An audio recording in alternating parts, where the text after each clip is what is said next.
School and college की सबसे अनोखी बात यह है कि वहाँ सब आपसे पढ़ने की उम्मीद करते हैं, लेकिन कोई ये नहीं बताता कि कैसे इफ़ेक्टिवली पढ़ना है। बस मान लिया जाता है कि ये आप खुद ही फिगर आउट कर लोगे। नो वंडर इतने सारे स्टूडेंट्स पढ़ाई के मामले में इतना स्ट्रगल करते हैं। वो मेहनत करते हैं, रिवीजन करते हैं, बट एग्ज़ाम आते आते सब भूल जाते हैं। ऐसा इसलिए होता है क्योंकि most of the popular learning techniques जो स्टूडेंट्स एग्ज़ाम टाइम में यूज़ करते हैं वो एक्चुअली सबसे कम इफ़ेक्टिव होते हैं। आज के इस वीडियो में मैं आपको 2 ऐसे स्टडी टेक्निक्स से इंट्रोड्यूस करूंगी जो नंबर 1 हाईली इफ़ेक्टिव है क्योंकि ये साइंटिफिकली प्रूवन है, नंबर 2 इससे आपको इन्फॉर्मेशन लंबे समय तक याद रहेगी, एंड नंबर 3 कि इससे आपके मार्क्स सिग्निफिकेंटली इंप्रूव होंगे। तो पहली टेक्निक है एक्टिव रिकॉल। इसे समझने के लिए लेट्स अंडरस्टैंड दिस। मेरा आपसे एक सिंपल सा सवाल है, क्या आप 100 रुपए के नोट को बिना देखे ड्रॉ कर सकते हो? शायद नहीं। दिस शोज कि सिर्फ रीरीडिंग या रेपिटेशन से चीजें याद नहीं होती। मेजॉरिटी स्टूडेंट्स क्या गलती करते हैं?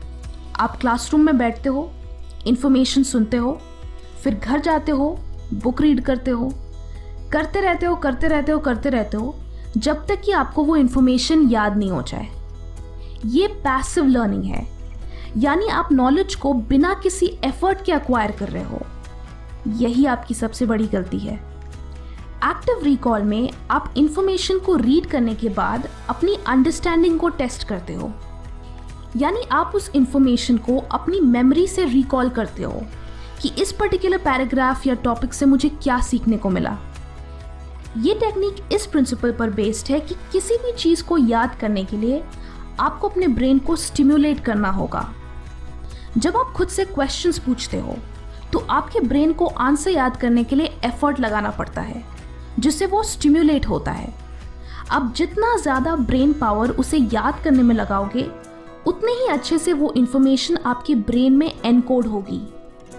जस्ट लाइक जब आप एक्सरसाइज करते हैं तो हैवी वेट्स लिफ्ट करने से ही आपके मसल्स बनते हैं। इन द सेम वे आप इंफॉर्मेशन को याद करने में जितना ज़्यादा एफर्ट लगाओगे, वो इंफॉर्मेशन उतने ही अच्छे से आपके ब्रेन में सेव होगी। सो एक्टिव रिकॉल करते कैसे हैं? बेसिकली टॉपिक को रीड करने के बाद आप बुक को बंद करके उसी इंफॉर्मेशन को खुद को एक्सप्लेन करने की कोशिश करो। देन बुक से कंफर्म करो कि आपकी अंडरस्टैंडिंग सही है या नहीं, एंड अगर आपने कुछ मिस आउट किया तो दोबारा इस प्रोसेस को रिपीट करो ना। अगर इंफॉर्मेशन बहुत कॉम्प्लिकेटेड हो तो आप बुक की हेल्प के बगैर अपनी मेमोरी से फ्लो चार्ट्स या माइंड मैप्स बनाने की कोशिश करो, जिससे कि आप उस इंफॉर्मेशन को एक पिक्चर फॉर्मेट में याद रख सको।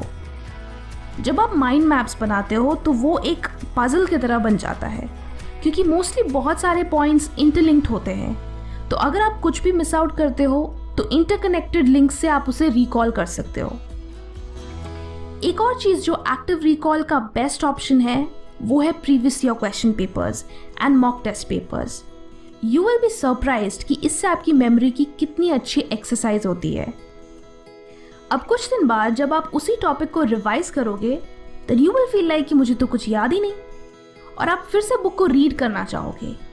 एंड ये ही मिस्टेक 99% स्टूडेंट्स कमिट करते हैं।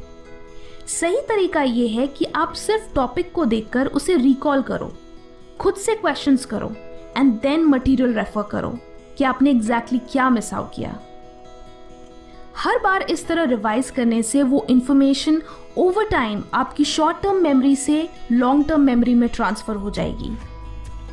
अनदर टेक्निक जो आप एक्टिव रिकॉल के साथ कंबाइन कर सकते हो वो है the spaced repetition technique. Majority students ये प्रॉब्लम फेस करते हैं कि जब भी वो किसी चैप्टर या बुक को कुछ हफ्तों बाद रिवाइज करते हैं तो उन्हें मोस्ट ऑफ द डेटा याद नहीं होता, और फिर लगता है कि पहले से याद करने का क्या फ़ायदा जब एग्ज़ाम तक कुछ याद ही नहीं रहता।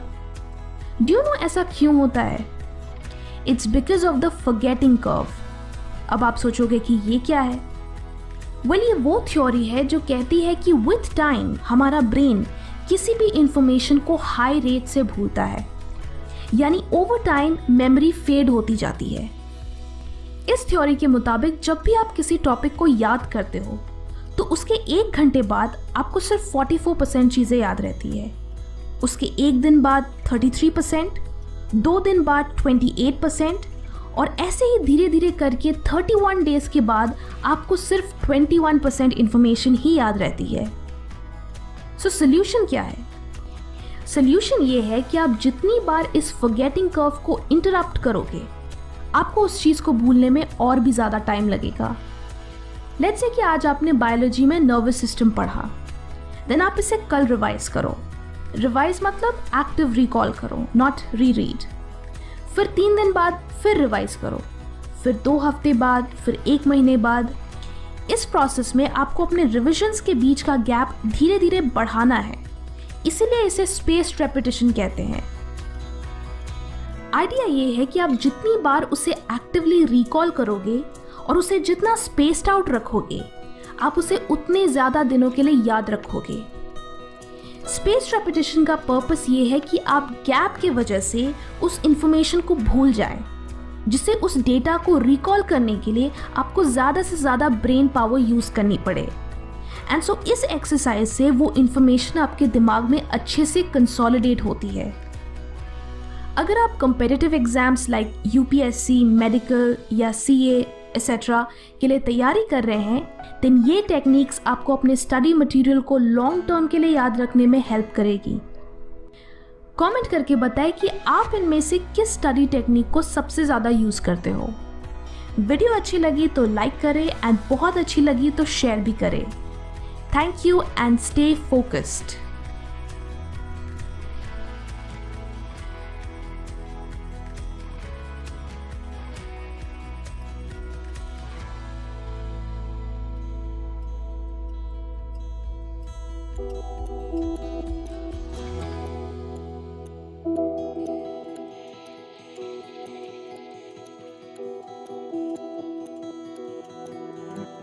Thank you.